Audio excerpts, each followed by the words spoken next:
Frankenstein bu obraz haqida ko'pchilik biladi, lekin mana shu maxluq deb o'ylaydi. Aslida bu mana shu maxluqni yaratgan insonning ismi. Frankenstein haqida ko'plab kinolar olingan va yaqindagina chiqqan eng oxirgi Frankenstein haqidagi film shunchaki to'q.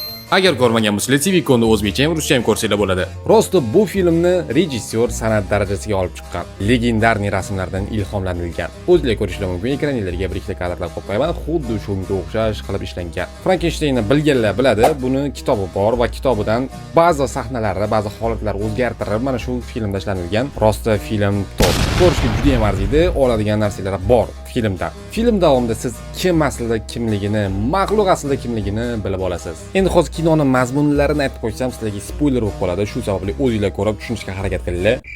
Aytaverayman, xullas o'zingizlar ko'ringlar. Agar sizga drama, birozgina o'ylantirib qo'yadigan yoki vizual maza qilib ko'radigan kinolar yoqsa, mana shu sizga zo'r tavsiya. Ko'ringlar, o'zingizlar fikringlarni yozib qoldiringlar. Ko'rganlar bo'lsa, allaqachon ko'rganlar bo'lsa, izohlarda uni ham fikringlarni yozib qoldiringlar.